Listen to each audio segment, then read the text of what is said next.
Hey Dude, The 90s called. with Christine Taylor and David Lascher.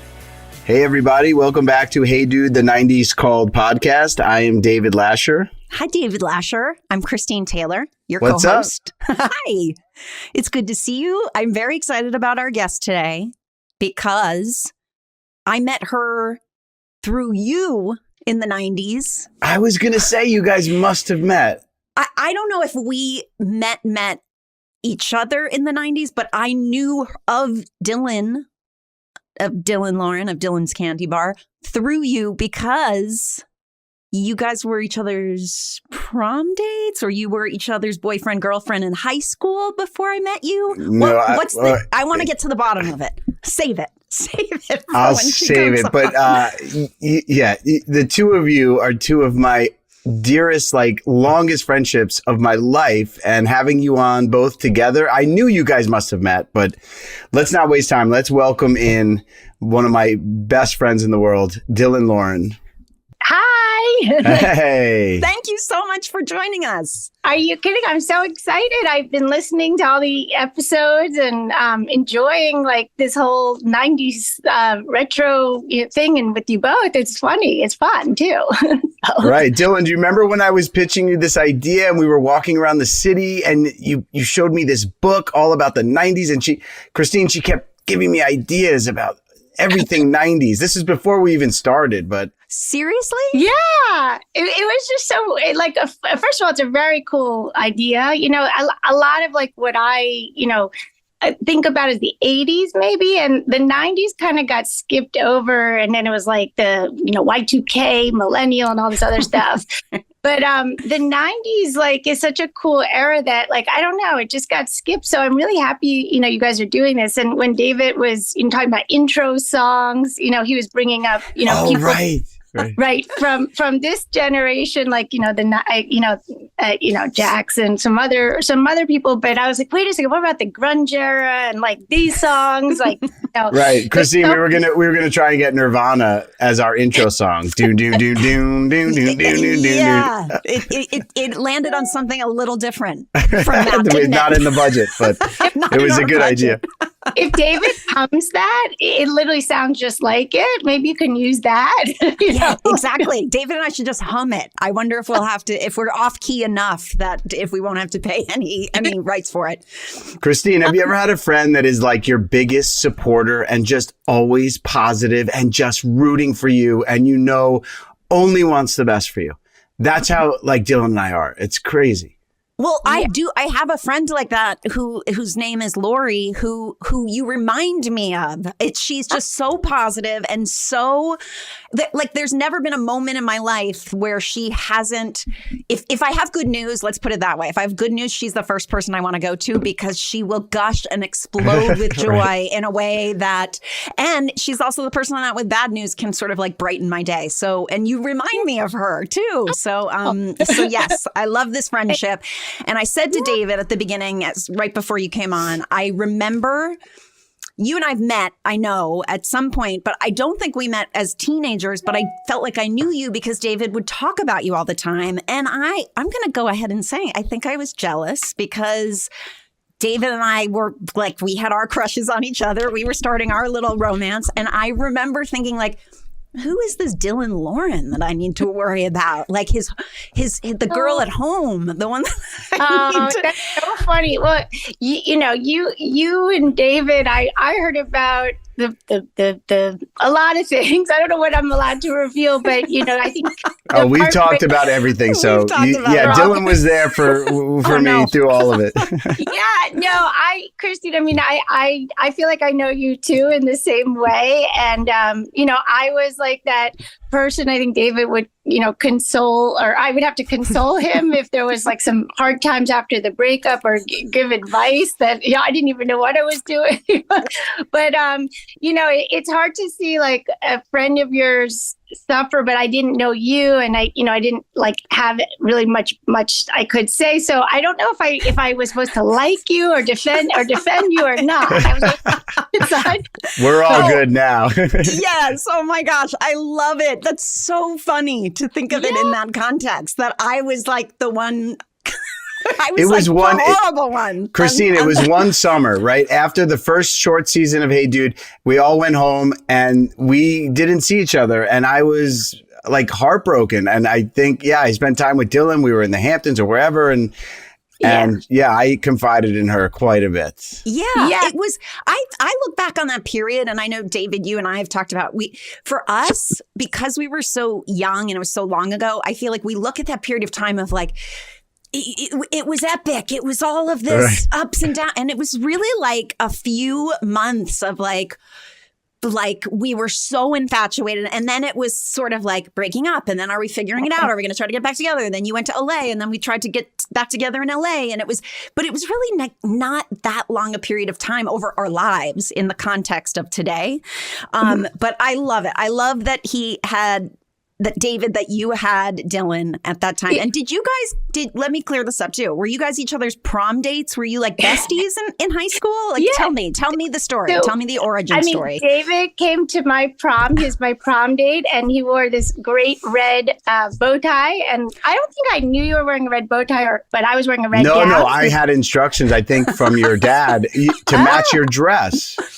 You must have worn a red dress, right? Yes. And I didn't know that. So I have pictures that I still have. I'm not going to show them, but I still have my baby fat and everything. You're going to have to show those to me at some point. I'm going to need to see those for sure. I mean, David and I have I was trying to add the math, like how long we've known each other, but I was like 12 going on 13 when I first went to this tennis camp with David called Welby Van Horn. Obviously I didn't know him, but looking back now, like I thought I was like old then. He was 15, and 13 to 15, it's like, whoa, there's the 15-year-olds, the 14, and like now, it's like when you have friends in their 30s and 40s and 50s, they're all like the same age. Right. But back then it was like, I was like kind of like just, I don't know, 6th grade, 7th grade. And we met and we've like been friends to this day through like, your relationships. Oh God. And the fact that you guys are like great now and doing a show together, which is awesome. And, through family, good times and some losses, there's been so much, but like, I think it's kind of interesting how life works. Like we're all together on this show, and we all have probably mutual friends. Someone knows someone who knows someone, and it's like your circle gets smaller, but like you don't lose the people who are important to you. And so you guys are doing this show, which I love that it kind of brings everyone back together. So it's so true. So well said. Our friendship never had a lapse. You know what I mean? Since she was 13, I was 15. We were at camp together. It never had a lapse. And when I was running around the city, Christine, on auditions, Dylan's apartment was like my home in the city. Like I would be running around. I always would end up at her apartment. We'd go to Jackson Hole for burgers, and her apartment in the city was my second home. Yeah, totally. I mean, David, the fact that David was like in Scarsdale, which, was like sort of, in the time, like it was like 45 minutes away. And it was very like, I think, nice and innocent. Like you were like kind of just starting your acting career, I think, with your headshots. Yeah. Headshots. I don't know if people still use them, but he was like had a stack of them going around to these auditions. And I feel like I witnessed like the evolution of like someone who went from leaving, his home and his sort of family to go to California and live with people in sort of this real kind of scary world, but still being like sweet at heart. And, I think like it's nice to like have been the friend before all that, to like just make sure like, my friends and family could, especially my family could be a place where David, could come back to if he's not in LA. Or, and Scarsdale too, which, I think you like New York better. Yeah, but it's very cool to see the evolution. Then when you guys were filming in Arizona, I mean, it's like, I was listening to one of your podcasts you did with Maim about going to college, not going to college. And, it's just like an interesting course that, you guys chose to take. And I think you're ahead of your time. Like now it's like accepted and great and you're lucky. But like what, I think David, just knowing him, unfortunately I didn't know you, Christine, but just seeing him like as like a, a teenager going off to like the big Hollywood. And it's like kind of like you almost like you empathize or worry about your friend and how they're gonna, be. And so I'm glad we could provide a home. You're home to David. That's that's so beautiful to me. That's that friendship. That is what it is. The home base, having the home base, literally and figuratively, that you guys would always reconnect in that way. And like you said, David, like there's never, those kinds of friendships are the best friendships where even if you don't see each other for years and years, it's almost like a comma. The minute you see them, it's like no time has passed. You pick up exactly where you left off. I love that. Like a comma in our timelines, right? Yeah. So, that's so beautiful. But also, I'll throw it back to Dylan. Like, she in her room, she had these like gumball candy art. She was always into candy and always. So like when I saw what she's built, and we're going to go back, Dylan, we're going to start at the beginning. But when I saw what she built, it was amazing to me to see like, oh my God, this my friend who had a passion not only for candy and sweet things and making people happy. That's what she's passionate about, but also in business. And then she goes and creates this incredible brand. And I'll tell you this, if she thinks, I didn't change, she has not changed. Success has not changed, Dylan, one single bit. I mean, she's still the exact same girl I knew when she was 13. Thank you.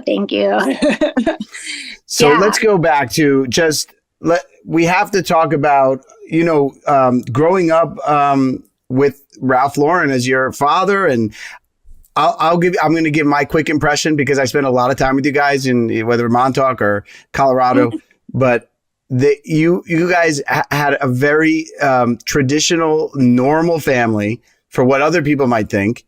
Your brothers shared a bedroom.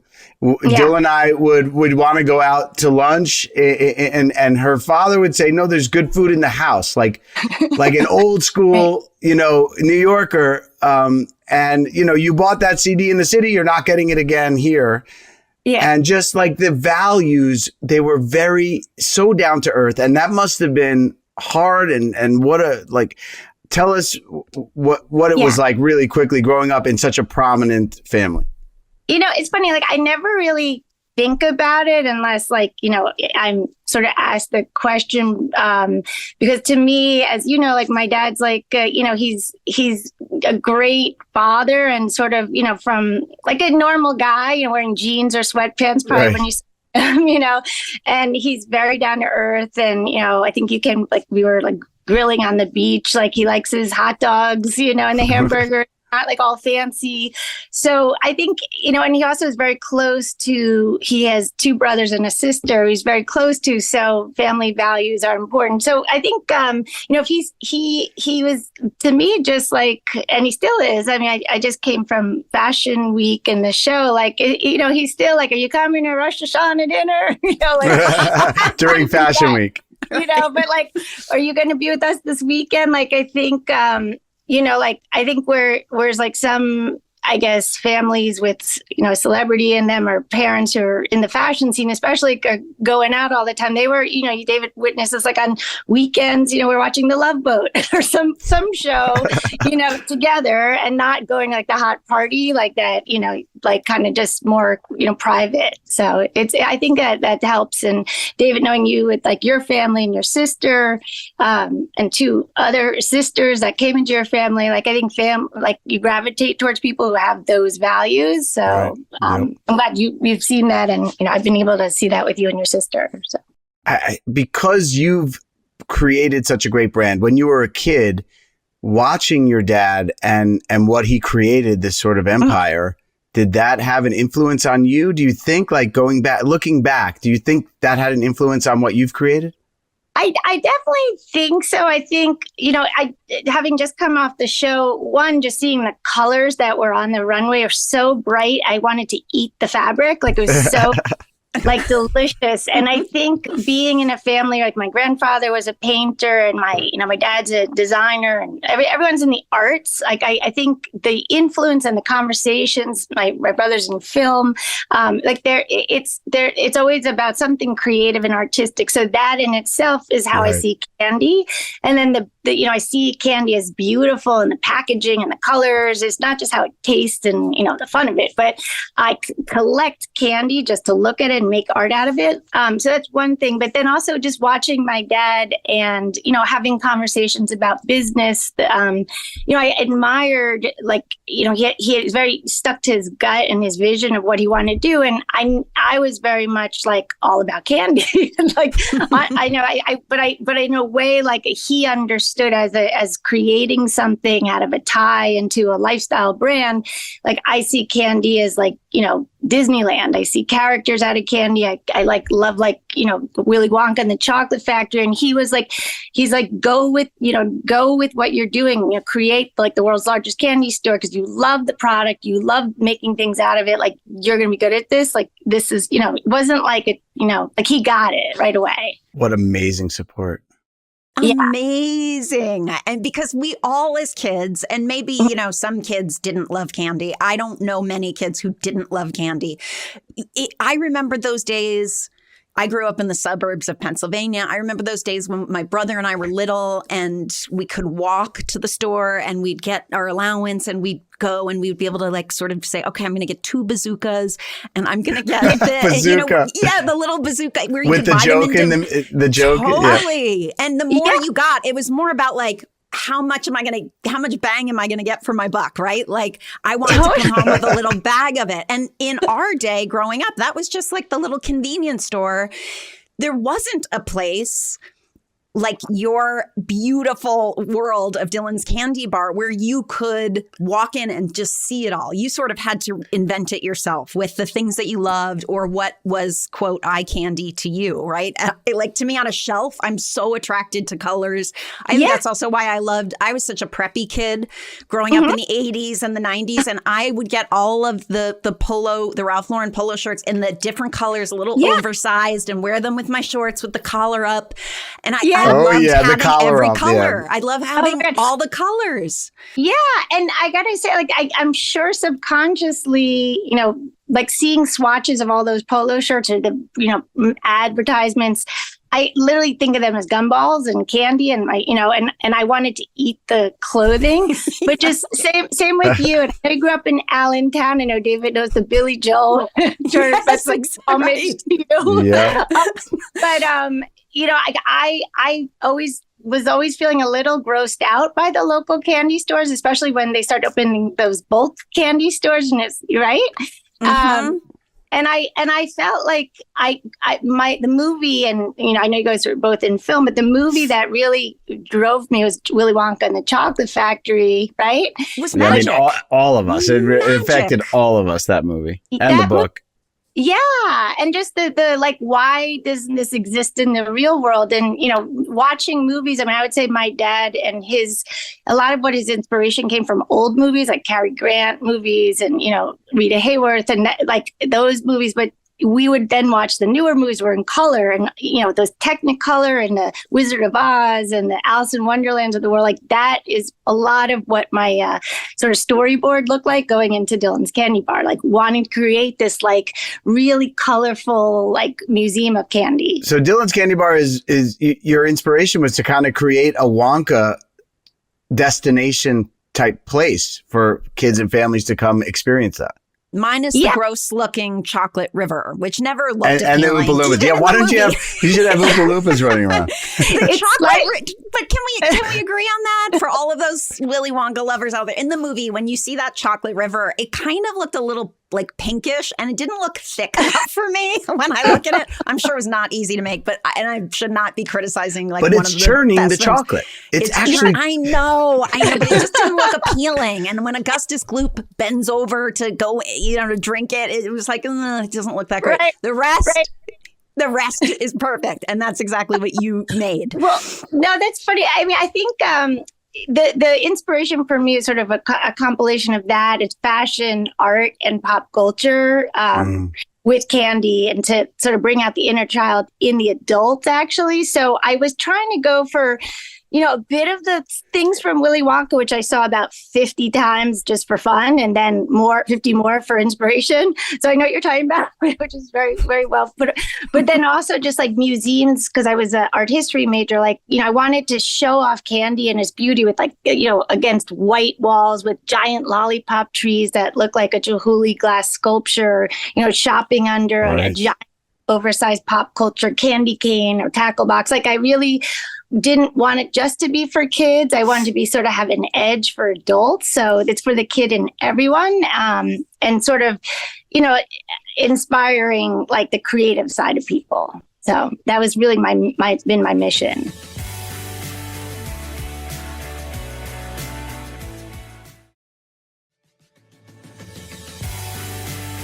When I'm in your store, and we're there quite a bit, the one in LA and the one all over the world, even at airports, my kids are like, there's Dylan's. So FaceTime her, show her that we're in the store. But the adults, the parents are having as much fun as the kids. So that's, I get what you're saying. Yeah, and it's definitely, it's I know people see, David, you probably your red Swedish fish? What's your favorite? Christine. Does Christine have boxes in your store? I think I do. I think I was I think it's a marshmallow jelly bean. I think. Woo! I think I wanted to go out of the box on it. I didn't want to go You signed one of the mini bins, right? Yes. A celebrity wall. I think that was my biggest claim to fame for my kids. They would go into your store and they'd bring all their friends and be like, look, this is my dad. Yeah. The Swedish fish. It's funny, a lot of the people and kind of that celebrity showcase to me sort of shows not really the celebrities, but it's presidents have been in the store, but they love candy, and actors love candy, and Olympic athletes love candy, and they're in their 30s and 40s. They're not just kids. So I think it's somewhat cultural. And one of our most popular sections, which I was also talking to David about as he was discussing your show, is the nostalgia section. I was just going to say that. Yes, that's one of the best. That is the best. And that section is really a trip down memory lane, which you were previously talking about your bazooka, which, by the way, that I could eat 60 of those. I sent away comics to Bazooka Joe. I actually got playing cards from Bazooka Joe back. So right. They lose flavor very quickly, so you have to keep eating them. You keep chewing it. That's the thing. You put it 10 at a time. They don't. Right, exactly. But that section is American pop culture to me. And we just launched the Reggie bar again, the Reggie Jackson bar. Wait, they still make that? No, they didn't. He randomly had contacted us to make it. We don't make some of these major things, but we launched it. And we were the first place to bring it back. It was throughout the years. He's I got to bring this bar back. And I guess wasn't he on Howard Stern talking about it?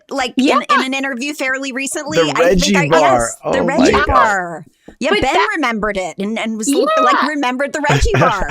Yeah, so that's a really popular. But we even we have a new product I was telling David about. It's this giant tackle box called the Nostalgia Tackle Box and the Millennial Tackle Box. And the history of these candies, the Abba Zabbas and the Bazookas and the Sour Patch Kids, when you see the products go from red, white, and blue to neon. It's all about sour, and it's kind of like pop culture. All the candies in the 90s, are in this tackle box are primarily sour and really just strange, toxic waste. Interesting airheads, nerds, just fun names. So it made me think of your show and 90s, not just in terms of everything. I look at things through candy. Right, and those were. So you're saying that the 90s era of candy was when all of those came about, probably 80s. I think 80s and 90s. I don't know. End of 80s. I have a list. One of my coworkers was so excited to talk about all of this and tell me. But it's the end of the 80s to the 90s was really an era of all this sour and really kind of just tart, sweet tarts, things that Wonka, actually the Nestle brand, they had launched a lot of things during that time that they didn't launch when the movie came out, but they were all like, different versions of Pop Rocks and bubble tape. Oh my God, Pop Rocks! Can we talk about that? Do you remember? We all thought the kid from the Life cereal commercial died drinking Coca-Cola and eating Pop Rocks. Yes. Urban legend, right? And it was an urban legend. I love those. But so all those candies and the colors, but it also just talking about your show, and like I love how what your logo or your the lockup looks like with you guys and the neon in the 90s. Like it's looking at graphic design from that period, it stands out. It's like a specific thing, and the fact that it went from neon to grunge, it's like two sort of dichotomy, right? Polar opposites. No, the neon. I mean, none of us are certainly it was captured forever on Hey Dude for me. David didn't have to wear as much neon as I did, but I would be hard pressed to find anyone in our age group who doesn't have photos of themselves in neon in the 90s. Like it was it was absurd. I know it was the 80s too. It was sort of a spillover from the 80s as well, but man. Yeah. And hopefully, I mean, I'm a big fan of the neon thing. We just did a thing called Neon Summer. Like we want to bring it back. Dylan's always ahead of the curve. So 90s neon is coming back if Dylan's doing it. I'm calling it now. So. The grunge era, some people still, I mean, I think that's lasted though, like in terms of like the Brooklyn hip, downtown cool, I don't know where it is in California, but there's still, we call it hipster. Yes. Right, the hipsters, right. But yeah. But by the way, I don't know, your co-actress Kelly, by the way, just I meant to say, I was looking for her this summer. She's in Montauk where I go a lot and has a clothing store, and I've grown up with her family. They owned the great toy store in town. This is Kelly Brown, who played Brad on Hey Dude. Yes. Oh my God. Yeah. I was thinking of her as we were talking about clothing because she has a clothing store called Kelly B. That's like her, so anyway, it was just funny. I was like, wait a second, these worlds come full circle. Like, how did that happen? Someone knows everyone who knows someone. Yeah. So anyway. Yeah. Kelly's lived out in Montauk forever, and she's doing amazing. And when I'd be hanging with you, we'd run over there and visit her. Yeah. I just got a text from her as I was coming back from summer vacation, and she said she was with our writer, Lisa Malamed, who Lisa had gone to Montauk, and they were spending some time together. And then I saw Lisa, and I said, I can't believe it. I've never been to Montauk. And Kelly was like, please come. And then Lisa, our writer, said that Kelly is like, because that was her, she's lived there all of her life. Right. Yeah. She is knows everybody. And she does. Everyone. And the shop is so cute. I always look at it on Instagram, and so we're gonna try to make a plan. Kelly's coming in for some shows to the city, but I gotta get to Montauk. You have to. You have to. Definitely. Are you living in New York now, or where do you are? In New York, yes. Oh, but we've moved back east about 13 years ago. So yeah. Do you like it better than LA? As an East Coast girl growing up, I do love being here, but LA is my home away from home. I love LA, but I really missed the seasons. I love spring and fall here. But every time I go to LA, I'm like, that was my 90s. LA was my 90s. I was in my 20s and 30s for those 2 decades. So I love both. Dylan, you enjoy LA. I mean, she comes out here and we are immediately going on a hike. She's getting her favorite coffees and... Yes, very particular. No, I really love California, and I always like David's like my first person I call. I like don't it's like I always wanted to live there, partially because like you feel like you'd be in nature all day, and you have like your life. I mean, I know there's a lot of car time, but I think you guys are. Christine, you're lucky to have both, and David, like being there, like you have the Runyon Canyons that we've hiked on, and but it's so nice. But when I was looking to open a store in LA, David was very helpful, and it's just so funny. Everyone's like, how far is this from this? Like, 20 minutes. Everything's 20 minutes for something else. 20 minutes, even if it's like 1 mile, right? But I had very strong opinions. Christine, she wanted to open. She was asking about Third Street Promenade, maybe Beverly Hills. And I kept saying, there's this place, The Grove, I was going to say is the a Grove, destination. Right? Like people go there. I don't know. Yeah. I hope that I know it's always packed. I sent you a picture the other day. There was a line out the door. No, I am very happy you suggested that. I am very happy there. I love it. And I have to get out there and see you. And we opened in Hawaii, actually. I think, Christine, I might have bumped into you in Hawaii or something randomly. I was going to say, I do feel like it was in a strange place of like, we're both New Yorkers, but we ran into each other. I felt like it was in a weird place at some point. Over time. I think so. I was with my cousin's wife, who you guys know, who did a show with you. So it might have been like she knew you or someone knew you. I don't know. I don't know why I'm thinking that. But anyway, so Hawaii. Elizabeth, I have to get, right. Yeah, Elizabeth, yeah. We're talking about Elizabeth Berkley, right. One of our other dear friends who we all talk about and love on the show. Who's married to Dylan's cousin, Greg, who's an amazing fashion designer artist as well. Yeah, he's awesome. I'm a big fan. So, and he's also very down to earth, and she is too, and they're super fun. So I have to get out there and see you all. I gotta go. I know. You have it to. really is a 6 degrees of separation for all of us in that way, even going back to our childhood, from all different parts. Going back to Allentown, I think we were looking at a warehouse for candy in that area. Well, that's the blue collar manufacturing center of that's where you make the candy. Wait, so Dylan, you opened the flagship store on the Upper East Side, and that was that 2000 or 2001? Because I remember 2001. Yes. Okay.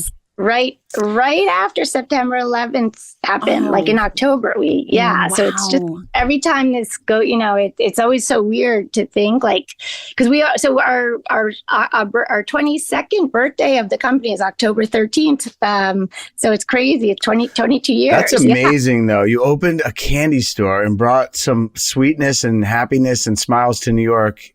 In that time, it's so symbolic to me. It was always our destination coming from LA, and Ella was born in 2002, and it was literally like every time we'd come to New York to visit Ben's parents or for work or whatever, we would hit that neighborhood and do Serendipity and Dylan's Candy Bar. Those were the two destinations. If we did nothing else with our kids during that period of time, that was it. I'm flattered to hear that. Yeah, no, we know our stores in Hudson Yards, one of our stores in New York, and we have, I don't know if you ever go out to the East Hampton. That's like a mini version, but I am looking in New York for another flagship. If you check out any areas you like, let me know. Oh, good. Make it.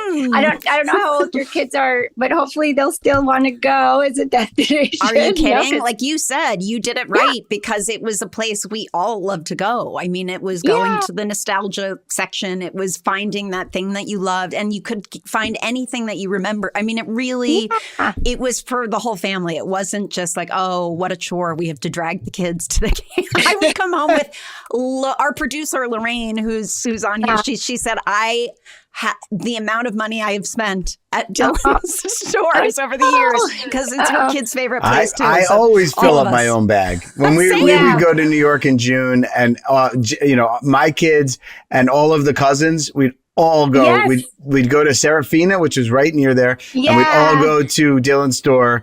And I swear, like the parents had bigger bags than the kids. Yeah, no, it's very true. It's a funny excuse. I just saw a text here about tons of Lorraine just said worth every penny. No, thank you. But no, it's fun. It's like a little bit of happiness. And I think when I knew David, there were points where David smoked some cigarettes. I think there was like a phase when people smoked cigarettes, and I was always chewing gum. And I think, it was my vice. And I think David's now chewing gum. And, it's like everyone has you'd always yell. You hated it. You hated it. No, but there's, it's like people have their thing, and mine is candy. Like I have to have it. I get on a plane, it's like a stash of gummy bears, and then it's some gumballs on the way. And then the dentist he actually likes me a lot because you keep him in business. I want to direct this in a few just quick places before we have to let you go. When you talk about like the candy, the boxes of celebrities, even presidents that were in there. I mean, that's like a big Dylan's she's brilliant at marketing and having nostalgia section, all that stuff.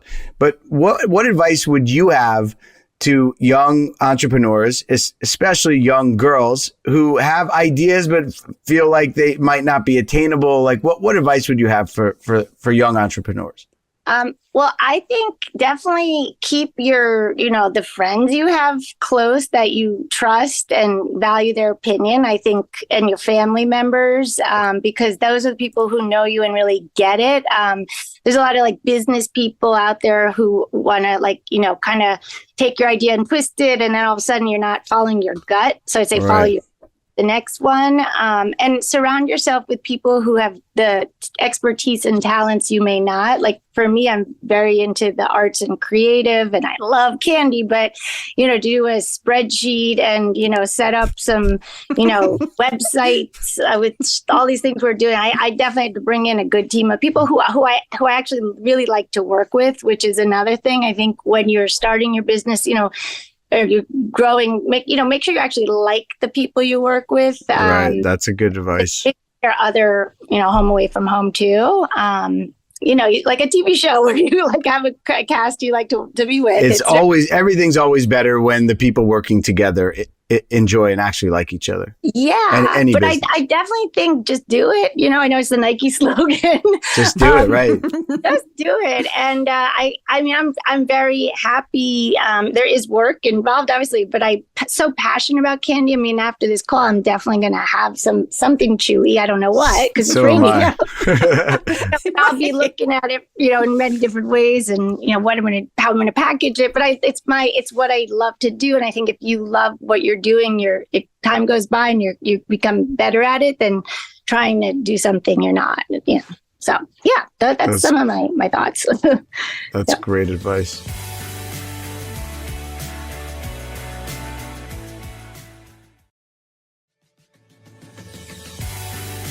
What do you have? Like you said, after this, you're going to have some candy. So what is your stock? I need to know, because I've got my sort of stock of stuff that I keep in a cabinet. Yeah. We all have a stash that I've got, and the kids now, like everybody's got their favorite, but I always have a sort of candy shelf. Yeah. So what is in yours?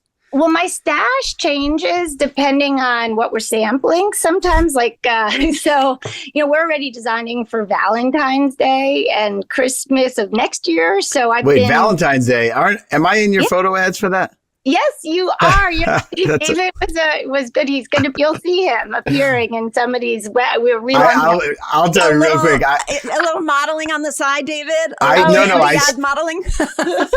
Dylan, you want to tell them? Tell us. No, I stopped by to say hello to her at her apartment. I was in New York, so I just ran by, and then sure enough, she's having a photo shoot. She's like, "Can you play the husband in a Valentine's ad?"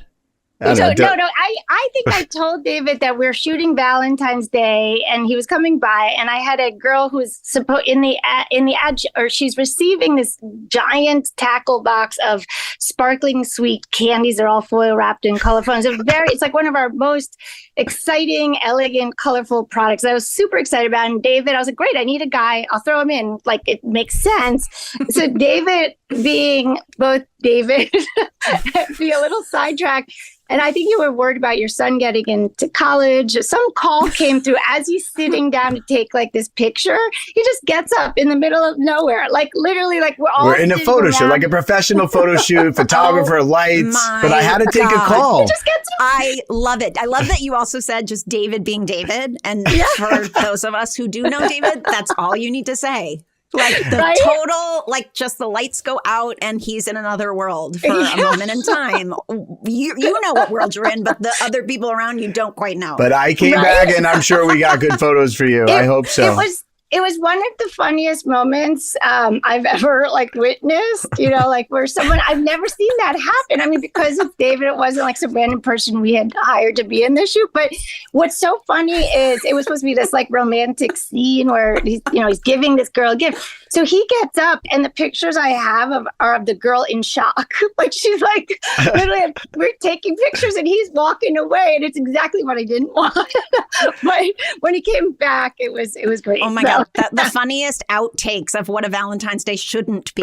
Exactly. Right? Valentine's Day sorry. gone wrong. The beautiful tackle box and the guy leaving. I'm not a model. I'm sorry.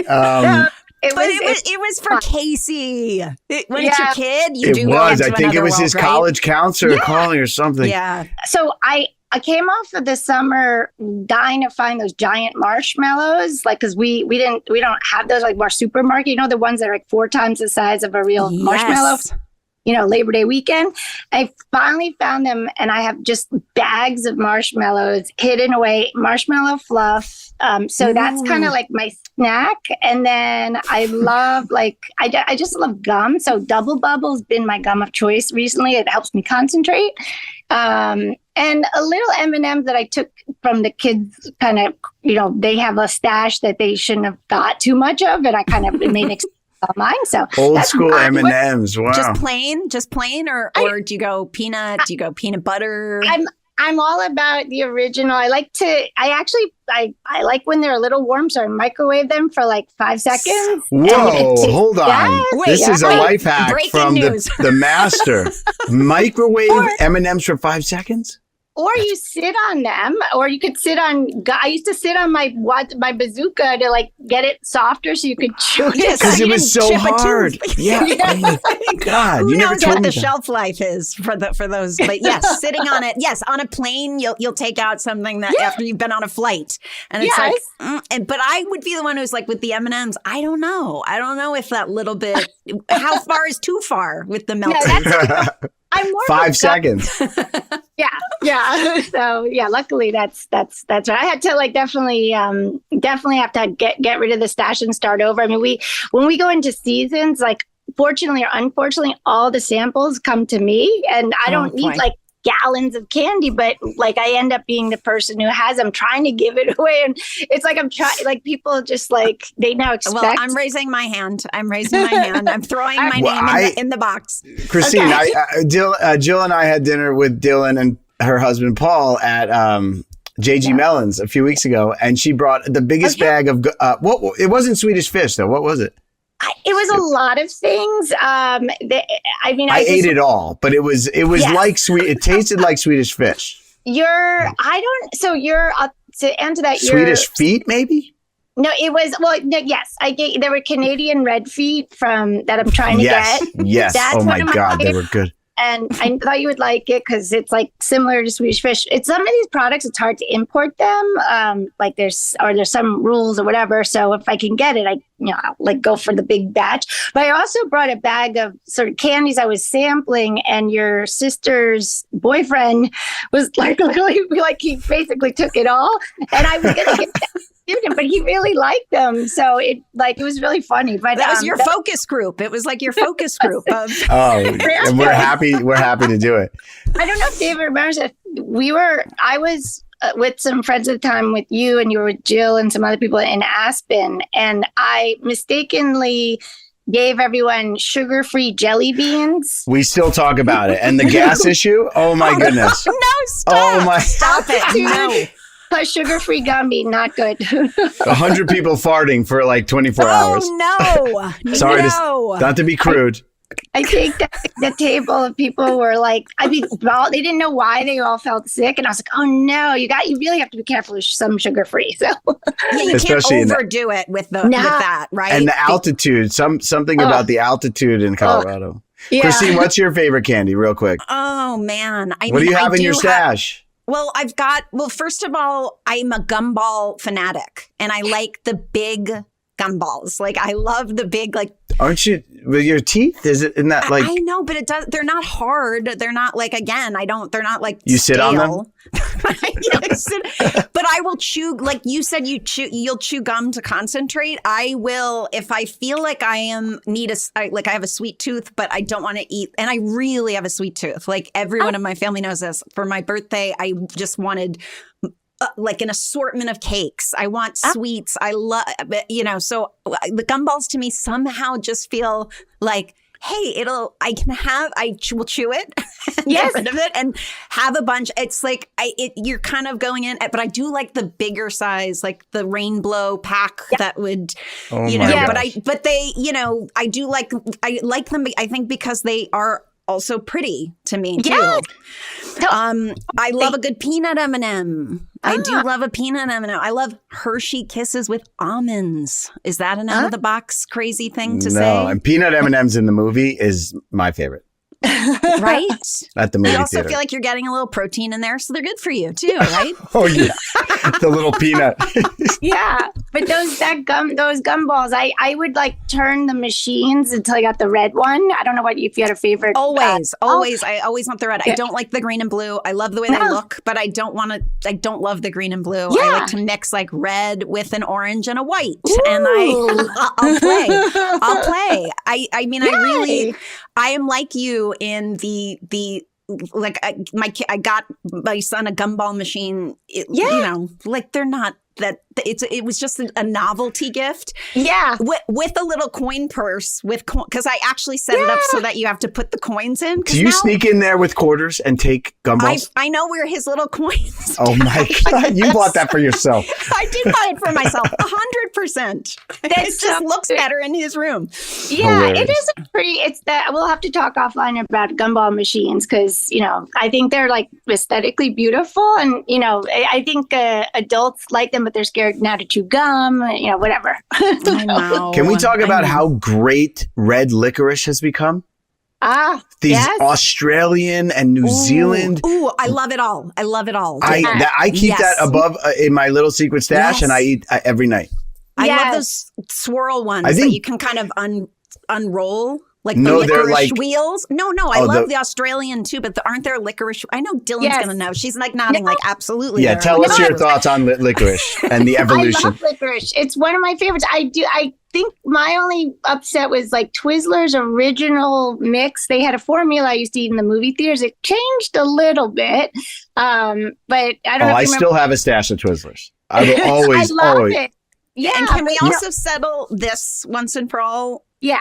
Twizzlers and Red Vines. Yes. People are like one or the other. They're a different breed. It's literally I don't even put them in the same category. Red Vines are West Coast, Twizzlers are East Coast. That's what that's my hypothesis. Is that what it is? It's so there are so many. I like both. I do like both, but you can't compare them. Twizzlers way better. It's funny when I went to visit like David or my cousin in LA, I went to the Ralph's, supermarket before I had my store.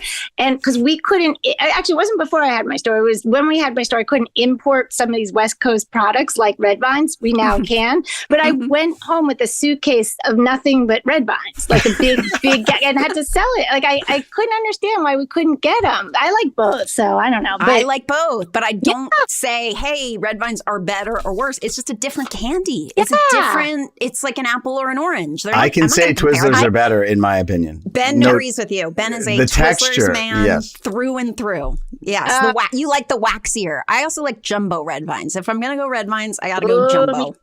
Me too. Gotta go jumbo. I am serious about candy. Like we could do you are. 3 more hours of this interview and just talk about candy. You're so, We should do an episode from Dylan's store with a bunch of our guests. Dylan, I know your love of animals like since we were kids. Dylan had rabbits all over the house and her love of dogs and she has she's incredibly philanthropic, but her passion is helping animals and Dylan's Candy Barn is her charity and just please I think it's amazing work and please tell us about what it is. Yeah, I would say besides collecting candy, as David said, like my favorite animal are rabbits. And so the mascot of Dylan's Candy Bar is Chocolate the Bunny. There's based on my childhood pet, Chocolate and Vanilla. Vanilla's the other mascot. But so they're my mascots also of Dylan's Candy Barn Animal Foundation. And right now we're actually, because it's the year of the rabbit, we're doing a huge thing on adopting rabbits. So we have on our website, if you want to adopt, there's Rabbit Rescue Foundation that we help. And we help all different animal organizations we support each month. We pick different partners. We just came off of our East Ham Hampton store doing something with ARF and Wags and Walks, which I think is also in LA.